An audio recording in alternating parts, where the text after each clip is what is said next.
حضرت عبداللہ بن عباس رضی اللہ تعالیٰ عنہ یا حضرت فضل بن عباس رضی اللہ تعالیٰ عنہ، ان سے حضور نے کہا کہ مجھے کنکر لا کے دیں۔ حضور نے رمی فرمائی تو یہ کنکر اٹھا لائے، تو وہ نہ چھوٹے تھے اور نہ ہی وہ بڑے تھے، مناسب مقدار پر وہ کنکر تھے جس طرح کھجور کی گٹھلی ہوتی ہے۔ آقا کریم علیہ السلام نے ان کنکروں کو ہاتھ میں لیا اور حضور نے ارشاد فرمایا، یا ایھا الناس ایاکم والغلو فی الدین فانہ اہلک من کان قبلکم الغلو فی الدین۔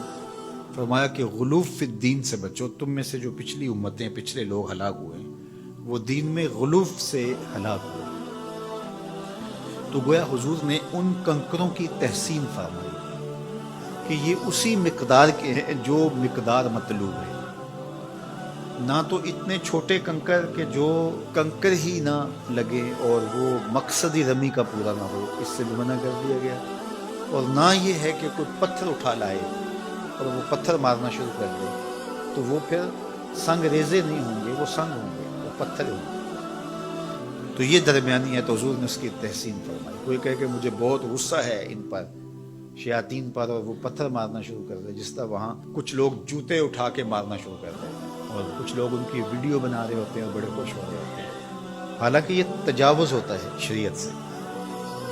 یہ غلو فی الدین ہے۔ جب حضور نے کنکر مارنے کی تلقین کی ہے تو آپ کو شیطان پر غصہ زیادہ ہے آمنہ کے لال سے؟ وہاں شیطان بیٹھا ہوا تھوڑا ہے، وہ تو ایک علامت ہے اور ایک نفرت کو پیدا کرنے کے لیے کہ تمہیں شیطان اور شیطانی قوتوں سے نفرت ہو۔ اب کوئی کہے نہیں میں 7 کی بجائے 8 ماروں گا،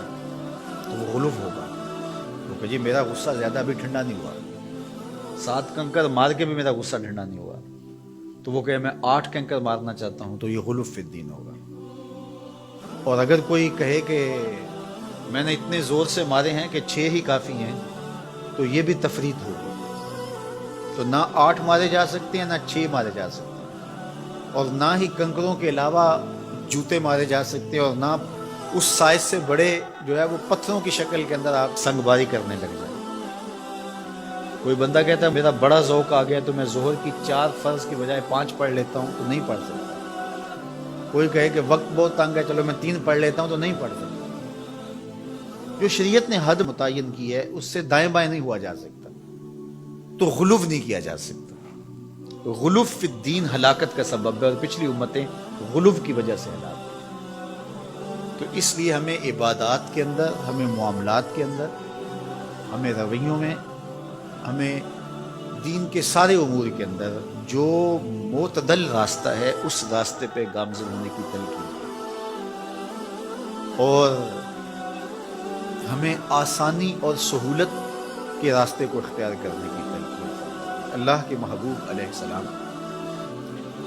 2 امور میں جو آسان عمل ہوتا اس کو اختیار فرماتے ہیں، حالانکہ حضور اگر مشکل اختیار کرنا چاہتے تو کر سکتے تھے، اور اللہ نے حضور کو بہت زیادہ توانائی اور طاقت عطا فرمائی، لیکن حضور کی مثال باقی ہے۔ اس لیے آقا کریم علیہ الصلوۃ والسلام بہت سارے امور جو ہیں وہ حضور نے ہمارے سامنے ان کی وہ شکلیں واضح کر کے رکھی تاکہ لوگ کسی مغالطے میں مبتلا نہ ہوں، بلکہ اپنی امت کو حضور نے جو تلقین ارشاد فرمایا وہ یہی تھی۔ ارشاد فرمایا، حضرت انس رضی اللہ تعالی عنہ سے یہ روایت مروی ہے، عن النبی صلی اللہ علیہ وآلہ وسلم قال یسروا ولا تعسروا، فرمایا آسانیاں پیدا کرو، سہولتیں پیدا کرو، مشکل نہ بناؤ، وبشروا ولا تنفروا، بشارت دو،